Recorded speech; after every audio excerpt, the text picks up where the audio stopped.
اگر اللہ کو نہ مانتے ہوتے تو کوئی کسی کے کہنے پر کھانا پینا، آج کل تو لوگ ڈاکٹروں کے کہنے پہ نہیں چھوڑ رہے. ڈاکٹر کہتا ہے کہ آپ کو نقصان دے گا کھانا پینا، آپ ڈائٹنگ کرو مت کھاؤ، پھر بھی کھا رہے ہیں لوگ کہ مر جائیں لیکن کھانا نہ چھوڑیں. یہ کتنی بڑی اللہ کی رحمت ہے. اللہ تعالیٰ پورے رمضان میں ہم سے کھانا پینا چھڑوا دیتے ہیں، توفیق دے دیتے ہیں. تو میرے اور آپ کے دل میں شاید قدر نہ ہو، لیکن اللہ تو قدردان ہے، وہ اس عمل کی بہت زیادہ قدر کرتا ہے. اس لیے کہتے ہیں کہ افطار کے وقت دعائیں قبول ہوتی ہیں. تضرع کا وقت ہے، عاجزی کا وقت ہے، تو دعائیں خوب کثرت سے کیا کریں. دعاؤں میں عاجزی، گڑ گڑانا، لجاجت کرنا. نبی صلی اللہ علیہ وسلم نے فرمایا دعا رو کے مانگو، اور رونا نہ آئے تو رونے جیسی صورت بنا لو، صورت بنا لو رونے جیسی. ہمارے نبی نے ہمیں، کیونکہ اللہ کے سفیر ہیں نا، اللہ کا پیغام لے کر آئے، تو ہر چیز میں ہمیں گائیڈ کر دیا ہے. غیر مسلم کے پاس نہ مانگنے کا طریقہ ہے، کس سے مانگنا ہے یہ بھی نہیں پتا، کیا مانگنا ہے یہ بھی نہیں پتا. کبھی ادھر جا کے مانگ رہا ہے، کبھی ادھر جا کے مانگ رہا ہے، یہ بھی نہیں پتا مانگنا کس سے، کیسے مانگنا ہے. کوئی یوں مانگ رہا ہے، کوئی کسی اور اسٹائل سے مانگ رہا ہے، یہ بھی نہیں پتا. کون سے ٹائم پہ مانگنا ہے جس میں قبولیت کا امکان زیادہ ہے، یہ بھی نہیں پتا. تو اللہ کے حبیب صلی اللہ علیہ وسلم نے ہمیں یہ بھی بتایا مانگنا کیا ہے، یہ بھی بتایا کس ٹائم پہ مانگنے کی فضیلت زیادہ ہے، اور یہ بھی بتایا مانگنا کیسے ہے. دل کی کیفیت کیا ہونی چاہیے، ظاہر کی کیفیت کیا ہونی چاہیے. تو سب سے زیادہ دیکھو، اللہ سے محبت ایک دفعہ دل میں تھوڑی سی چنگاری پیدا ہو گئی نا، تھوڑا سا تعلق اللہ سے کنیکشن بحال ہو گیا، اس کا دنیا میں سب سے پہلا فائدہ ملتا ہے سکون. اس کا جو دنیا میں سب سے فوراً کیش فائدہ ملتا ہے نا، کیش، وہ کیا ملتا ہے؟ سکون. آدمی اپنے آپ کو محفوظ سمجھنا شروع کر دیتا ہے کہ یار میں نے اپنے آپ کو کس کے حوالے کر دیا؟ اللہ کے.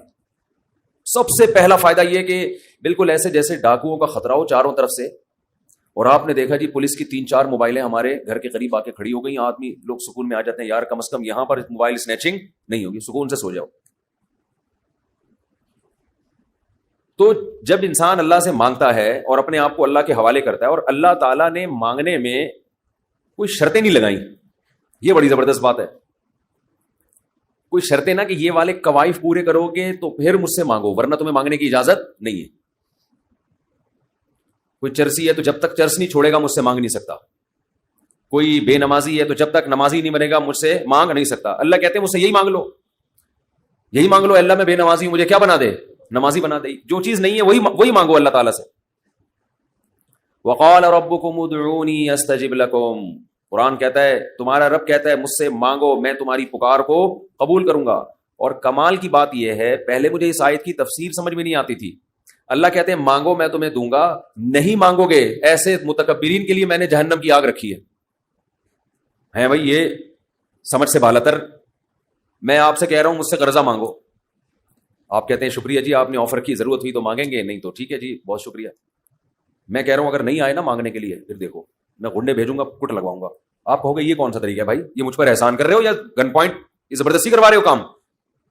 سمجھ میں آ رہی ہے بات کہ نہیں آ رہی ہے؟ آپ کہو گے یہ کون سا احسان کا طریقہ ہے.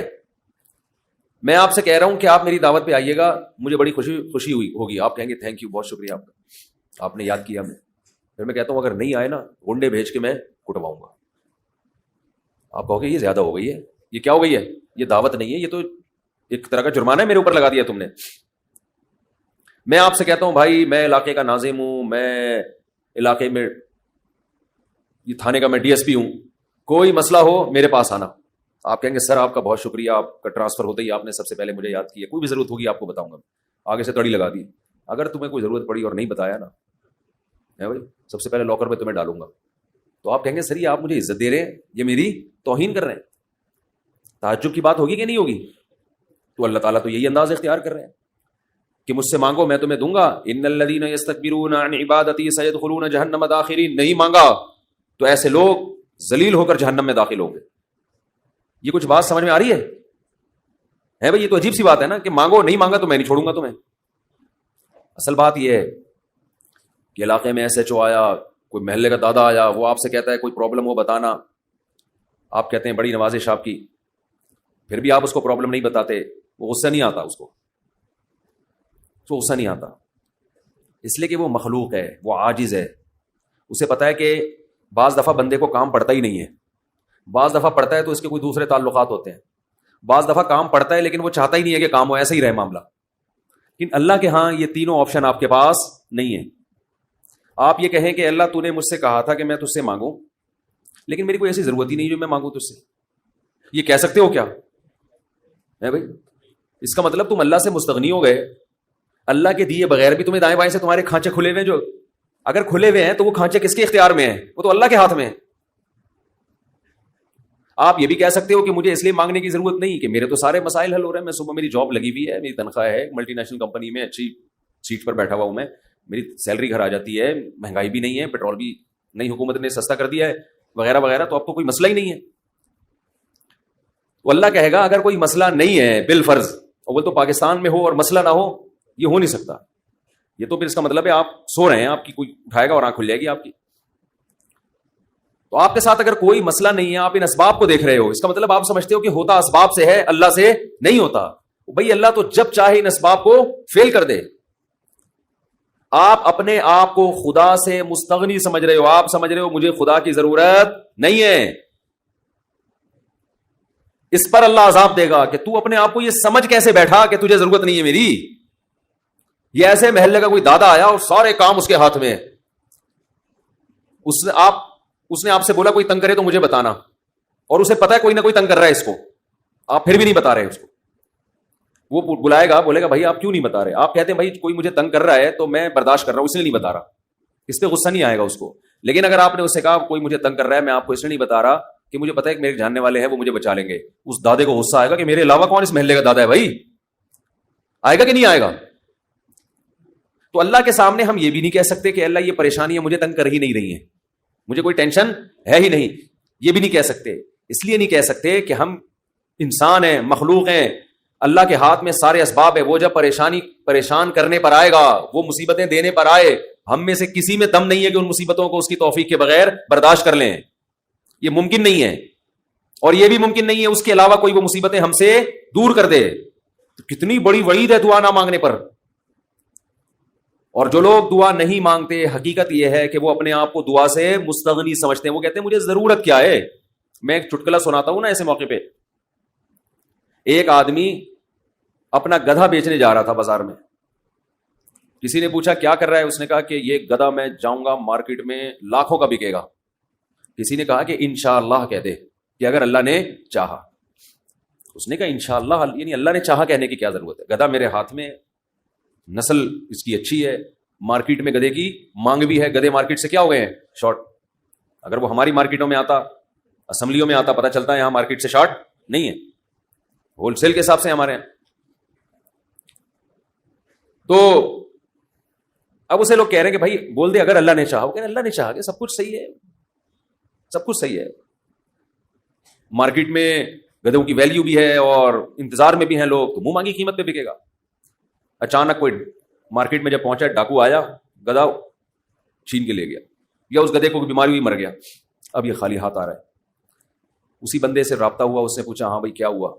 کہہ رہا ہے انشاءاللہ میں گدھا لے کے جا رہا تھا، انشاءاللہ کوئی ڈاکو آیا، انشاءاللہ اس نے چاقو نکالا، اور انشاءاللہ وہ گدھا مجھ سے چھین کے لے گیا. اب بات پہ کیا لگا رہا ہے؟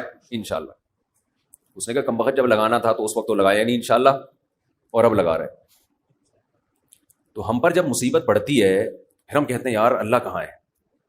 تو بھئی یہ تو مصیبت سے پہلے اللہ کو پکارو. جو اللہ کو نہیں پکارتا، یہ اس کی علامت ہے کہ اس کی نظر اسباب پر ہے، اللہ پر نہیں ہے. وہ سمجھتا ہے یہ جیسے کافر اسباب کو دیکھتا ہے نا، وہ تو کہتا ہے خدا کیا کر رہا ہے؟ گاڑی کے ایکسیلیٹر پہ پاؤں رکھو تو گاڑی چلتی ہے، بریک پہ پاؤں رکھو تو رکتی ہے. تو اللہ کہاں ہے؟ تو اللہ کو اگر نہیں کوئی پکارتا تو اللہ اس کا مطلب پھر یہ سمجھتے ہیں کہ یہ سمجھتا ہے کہ اس کو میری ضرورت نہیں ہے. یہ بہت بڑا جرم ہے. بات پہ اللہ سے دعا مانگا کرو. پیغمبروں کی کتنی دعائیں اللہ نے قرآن میں نقل کی ہیں. بات پہ دعائیں مانگتے تھے، بات پہ دعائیں یاد کریں. دعائیں، ایک کتاب آتی ہے مناجات مقبولہ، یہ نام نوٹ کر لیں. کیا نام ہے اس کا؟ مناجات مقبولہ. ہر کتاب ہر لائبریری سے مل جائے گی, یہ جو جتنے بھی کتب خانے ہوتے ہیں نا. مولانا اشرف علی تھانوی رحمہ اللہ تعالی نے قرآن اور حدیث کی دعاؤں کو جمع کر کے ایک چھوٹی سی کتاب میں لکھ لیا ہے, ایک چھوٹی سی کتابچے میں جمع کر لیا ہے. قرآن کی دعائیں اور حدیث میں جو دعائیں, بہت جاندار دعائیں ہیں وہ. اچھا, دعا ایسی چیز ہے کہ جب جن الفاظ سے انسان مانگ رہا ہوتا ہے نا, وہ الفاظ بھی اس کے دل پہ اثر کر رہے ہوتے ہیں. تو انہوں نے بڑا شاندار کام یہ کیا کہ اب چونکہ دعائیں تو بہت زیادہ ہیں, ساری دعائیں قرآن اور حدیث کی آپ پڑھیں گے تو ایک ہی اتنی لمبی ہو جائے گی پھر. تو انہوں نے اس کو 7 حصوں میں ڈیوائڈ کر دیا ہے. سمجھتے ہیں, ہفتے کے دن, اتوار کے دن, یہ یعنی 7 منزلیں بنا دی ہیں اس کی. اس کا ترجمہ بھی ملتا ہے, یعنی وہ دعائیں عربی میں اور نیچے اس کا ترجمہ. آپ بے شک عربی نہ پڑھیں, ترجمہ پڑھ لیں. وہ روزانہ کا معمول بنائیں. اس سے کیا ہوگا, آپ کو قرآن و سنت کی دعائیں یاد ہونا شروع ہو جائیں گی. وہ ایسی جاندار دعائیں, ایسی جاندار, ان دعاؤں میں آپ کو لطف آنا شروع ہو جائے گا, چسکا لگ جائے گا. کیسی کیسی دعائیں دیکھو, ایک پڑھ کے سناتا ہوں. اللہم قسم لنا من خشیتک ما تحول به بیننا وبین معصیتک. اے اللہ ہمیں اتنا اپنا خوف دے دے, ہمارے دل میں اپنا اتنا خوف ڈال دے کہ وہ خوف ہمارے اور تیری نافرمانی کے درمیان آڑ بن جائے. سمجھ میں آ رہی ہے بات؟ زیادہ خوف نہیں چاہیے. زیادہ خوف پیدا ہو گیا تو زندگی کا مزہ کرکرا ہو جائے گا. جب آپ کے دل میں کسی چیز کا خوف مسلط ہو جاتا ہے تو لذتوں سے محروم ہو جاتے ہو آپ. دیکھو بچوں کے دلوں میں امتحان کا خوف ہوتا ہے نا, نہ کھا رہے ہیں نہ پی رہے ہیں. کراچی میں تو ایسا کوئی سیٹ اپ نہیں ہے, کوئی خوف نہیں ہوتا. پنجاب میں دیکھا ہے ہم نے, بچوں کے پیپر ہونے والے, ایگزام ہونے والا ہے, دماغ پہ مسلط کر لیتے ہیں. زیادہ مسلط کریں گے تو پھر پڑھائی بھی نہیں ہوتی ان سے, ہاتھ پاؤں کانپنے لگتے ہیں. کراچی میں اللہ کا فضل ہے, یہ ٹینشن, کراچی میں جتنی بھی حکومتیں رہی ہیں اب تک کی رپورٹ کے مطابق انہوں نے یہ بڑا فائدہ پورے سندھ میں الحمدللہ. یہ سندھ گورنمنٹ جب جتنی بھی رہی اب تک, چاہے کسی کی بھی ہو, تو یہ الحمدللہ انہوں نے فیسلٹی دی ہے کہ کراچی کی عوام کو پڑھائی لکھائی سے الحمدللہ بالکل فارغ کر دیا. لڑکوں میں پڑھنے کا رواج ہے ہی نہیں. کچھ دن پہلے میں آ رہا تھا سفر پہ, تو کراچی کا ایک لڑکا وہاں پڑھنے گیا تھا, اسلام آباد, ایبٹ آباد میں اچھا کیڈٹ کالج, بال کیڈٹ کالج میں پڑھ رہا تھا. تو میں نے کہا کراچی میں, نارتھ کراچی میں کہیں رہتا تھا یا نازم آباد میں, وہاں گیا. اس نے کہا بھائی ہمارے ابا اماں نے اچھا فیصلہ کیا, مجھے وہاں ایڈمیشن کرا دیا, میں پڑھ لیتا ہوں, چھٹیوں میں گھر آ جاتا ہوں. تو وہ بتا رہا تھا کہ یہ کراچی میں, وہ مجھے کہہ رہا تھا کہ ہم حیران ہوتے ہیں کراچی میں جہاں تو وہاں کوئی ہے ہی نہیں, پڑھائی لکھائی کی بات ہی نہیں. کہہ رہے یہاں ہو تو ہر آدمی, میں نے دیکھا ہے پنجاب میں ہر بچہ پڑھائی کی بات کر رہا ہے, سب پڑھائی میں آگے نکلنے کی کوشش کر رہے ہیں, کچھ بزنس میں آگے جانے کی کوشش کر رہے ہیں. یہاں ہو تو پڑھے ہوئے. کراچی میں الحمدللہ پڑھے ہوئے لڑکے پوری رات کرکٹ کھیل رہے ہیں, اور ہم نے بھی بیان کر کے اپریشیٹ کر دیا. وہ کہہ رہے ہیں تھپا لگیا اب تو اور کھیلو. ہم نے تو اس لیے خوشی کا اظہار کیا تھا کہ چلو روزہ تو رکھ رہے ہیں نا, یہ مطلب تھوڑی تھا کہ کچھ بھی نہیں کرو. تو یہاں الحمدللہ یہ سہولت ہے کہ یہاں آپ پڑھنے کے علاوہ دنیا کا ہر کام کر سکتے ہیں کراچی. اور پڑھے بغیر آپ کو ڈگریاں مل جاتی ہیں, وہ الگ بات ہے. اپنا بھی بیڑا غرق اور قوم کا بھی بیڑا غرق ہوتا ہے. نہ خود کچھ آتا ہے, نہ ترقی تھوڑی کر سکتا ہے آدمی فالتو ڈگریاں لے کے, وہ پکڑا جاتا ہے کہیں نہ کہیں. ایک ہمارے مشہور ڈاکٹر تھے جو بڑے اچھے ڈاکٹر تھے, کیا ہیں ڈاکٹر, جب ان کی جعلی ڈگریاں پکڑی گئیں, لوگوں نے کہا یار ڈگری کو چھوڑو, بندہ میں قابلیت ہے. تو وہ تھوڑے دنوں میں قابلیت کبھی ایسی کی تیسی ہو گئی. جو اندر سے ہوتا ہے نا تھوڑے دنوں میں آدمی وہ آ جاتا ہے, آپ چھپا نہیں سکتے زیادہ عرصہ. تو جعلی ڈگریاں جعلی ہی ہوتی ہیں, پکڑا جاتا ہے آدمی.